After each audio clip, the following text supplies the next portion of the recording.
अगली हमारे पास 2 short short story है, जिसमें भी इंदिरा ही लड़ाई कर रहा है। इंदिरा पहली लड़ाई करता है शिवा के साथ, और ये लड़ाई मैंने आपको, ये वाली स्टोरी मैंने आपको उस शॉर्ट सी स्ट्रीम में सुनाई थी। मैं बहुत शॉर्ट करके सुनाती हूँ। इसका जो रेफरेंस हमारे पास महाभारत के अंदर, इसके अंदर होता क्या है कि इंदिरा जो है, मतलब पार्वती जो है ना, वो एक ट्रिपल सिटी होती है, वो जल रही होती है।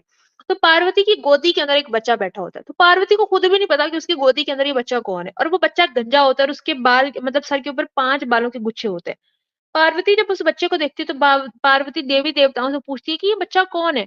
तो इंदिरा जब उस बच्चे को देखता है, तो इंदिरा को बड़ा गुस्सा चढ़ता है, और इंदिरा गुस्से में जाकर उस बच्चे को कत्ल करने के लिए हाथ आगे बढ़ाता है। अब आप सोचिए, एक बच्चे को कत्ल करने के लिए इनके देवता बेहुरमती से हाथ आगे बढ़ा रहे हैं। लेकिन आगे जाके उसको पता चलता है कि स्टोरी में तो ट्विस्ट है, ये जो बच्चा है ये तो शिव है।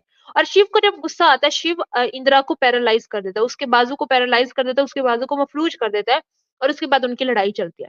तो ये एक स्टोरी थी। आप सोचिए किस तरह की स्टोरी है, कोई सर-पैर नहीं, कोई कुछ नहीं, बस इनके खुदा लड़ाइयाँ ही करते रहते हैं, और कुछ भी चल रहा हो, बस आपस में एक-दूसरे को सर काट रहे हैं, एक-दूसरे को मफलूज कर रहे हैं, कभी बच्चे बन रहे हैं, कभी इनकी बीवियाँ जो है वो अपनी बीवियों की गोदी में जाके बैठ जाते हैं, बीवियाँ ही पहचानने से इनकार कर देती थी। ये क्या मूर्खता है, मेरा तुम लोगों से ये सवाल है। अगली स्टोरी इंदिरा वर्सेस विश्वापुरा की है। अब विश्वापुरा जो होता है ना, बेसिकली आप ये समझो कि विश्वापुरा मतलब सुप्रीम फॉर्म ऑफ विष्णु है।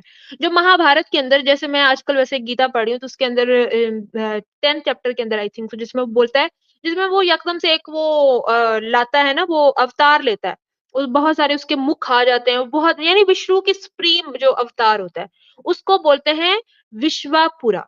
ठीक है? और ये श्रीमद् भागवतम और देवी भागवतम के अंदर ये स्टोरी है, और इसमें होता ये है कि विश्वापुरा के बारे में इंदिरा को ये पता चलता है कि ये राक्षसों के सामने उनकी तारीफ करता है, और जो गॉड्स होते हैं उनके सामने उनके मंत्र पढ़ता है। तो ये जो है ना, वो मुनाफिक है। तो हम सबको पता है कि विष्णु तो है ही मुनाफिक, विष्णु तो 2 चेहरों वाला है, विष्णु तो देता ही धोखा है, विष्णु तो इसी तरीके से चलता है। उसको जब ये पता चलता है, तो उसके साथ युद्ध का आरंभ करता है, उसके साथ लड़ाई करता है। ठीक है? तो इस बेस पे उनको पूरा का पूरा युद्ध होता है, तो वही इनके त्रिशूल चलते हैं, कभी कुछ, कभी कुछ। तो ये एक स्टोरी थी जो मैंने आपको बता दी, ठीक है? तो ये हमारे पास मतलब छोटी स्टोरी थी, मैंने कहा इसको जल्दी से गुज़ार के आगे बढ़ते हैं। ठीक है? तो इनकी मतलब धर्मशास्त्र के अंदर आपको इसी तरीके से चीज़ें मिलेंगी। और ये स्टोरी तो आप ही को बहुत अच्छे से पता है। क्या कहिएगा आप ही? मोटा बच्चा। मोटा बच्चा। और ये खैर ये हमारे पास शिव गणेश की स्टोरी है। और ये जो मोटा बच्चा होता है, ये उत्पन्न कैसे होता है? होता कुछ यूँ है कि शिव जो है वो मुँह उठा के अपने घर के अंदर आ जाता है, और वहाँ पे पार्वती नहा रही होती है। तो पार्वती कहती है कि देखो, ये जो है ना काम ठीक नहीं है, तो मैं क्या करूँ, अपने आप की सेफ्टी के लिए ना कुछ ऐसा करती हूँ कि कोई ऐसे ना, मतलब मुँह उठा के अंदर ना आए और मेरी सेफ्टी बनी रहे। तो अपनी मैल से एक बच्चे को पैदा करती है। जब अपनी मैल से एक बच्चे को पैदा करती है, तो उसको बोलती है कि भई तुमने बाहर जाके खड़े होना है, और किसी को अंदर नहीं आने देना। जब वो बाहर जाके खड़ा हो जाता है, तो इसी दौरान शिव अंदर जाने की कोशिश करता है। तो वो शिव को रोकता है कि नहीं, नहीं, तुम अंदर नहीं जा सकते। तो जब ये बात चलती है, तो शिव उसकी तरफ देखता है कि ओ भई, कौन हो तुम? वो मेरी पत्नी है, तुम मुझे कैसे रोक सकते हो कि मैं अंदर नहीं जाऊँ?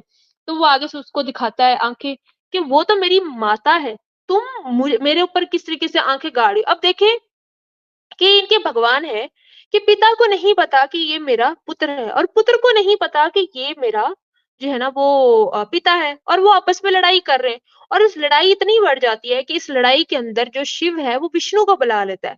शिव और विष्णु मिलकर एक बच्चे से लड़ाई कर रहे हैं, और इनका बच्चा देवताओं को भी मार रहा है, कभी कुछ हो रहा है, कभी कुछ हो रहा है। पूरी की पूरी लड़ाई चल रही है। और जब पूरी की पूरी लड़ाई चलती है, तो एंड पे एक जगह पे तो ये आता है कि विष्णु जो है वो इसका सर तन से जुदा करता है, और दूसरी जगह पे ये आता है कि त्रिशूल के थ्रू, यानी जो शिव है अपने त्रिशूल के थ्रू इसका सर तन से जुदा कर देता है, और बच्चा जो है वो मर जाता है। ठीक है? जैसे ही बच्चा मर जाता है, पार्वती को पता चलता है, पार्वती बाहर आती है और कहती है कि ये क्या हो गया मेरे बच्चे के साथ, इसको किसने मार दिया, ये कैसे हो गया? वही हाहाकार मच जाती है। फिर अगेन धूम ताना नाना वाला जो इनका धर्म है, वहाँ पर धूम ताना नाना होना शुरू हो जाती है, और पार्वती कहती है कि किसने किया? तो ये जो शिव है, वो कहता है कि इस तुम्हारा जो गुनहगार हूँ, वो मैं ही हूँ। ठीक है? उसके बाद एक पूरी की पूरी, आप ही आपको पता है, उसके बाद एक पूरी की पूरी जंग छिड़ती है। उसमें सारी आदि शक्ति देवताओं को खत्म करने के लिए आती है। लेकिन मैंने उस स्टोरी को अभी नहीं सुनाना, वो बड़ी इंटरेस्टिंग स्टोरी है। और जब वो आगे, जब हमने आदि शक्ति की बात करनी है, उसके अंदर वो स्टोरी ऐड करेंगे। तो मैंने मुख्तसर सा आप लोगों को स्टोरी सुना दी कि ये विष्णु और शिवा मिलकर इस बच्चे के साथ लड़ाई करे और बाद में इसके सर की जगह पे जो है ना वो हाथी का सर जो है वो ट्रांसप्लांट हो जाता है। इनकी जो है ना वो वैदिक प्लास्टिक सर्जरीज़ चलती रहती है, कभी घोड़े का सर, कभी जो है ना वो मतलब हाथी का सर जो इनका ये चलता ही रहता है। तो ख़ैर अब ये हो रहा है कि बाप बेटे से लड़ रहा है, बेटा बाप से लड़ रहा है, लेकिन ना बाप को पता है कि मैं अपने बेटे से लड़ा हूँ, ना ही बेटे को पता है कि मैं अपने बाप से लड़ा हूँ। और आप सोचिए कि धरती को त्याग कर विष्णु जो पूरी धरती का पालनहार है इनके अकॉर्डिंग, और जो शिव जो डिस्ट्रॉयर है, वो दोनों एक बच्चे से लड़ाई कर रहे हैं जस्ट बिकॉज़ उन्होंने उसको अंदर एंटर नहीं होने दी। उनकी ईगो इतनी हर्ट होगी कि भई तुमने हमें रोका तो रोका कैसे? इस बेस पे वो एक बच्चे के साथ लड़ाई कर रहे हैं। तो ऐसे खुदा क्या ही धरती को चलाएँगे।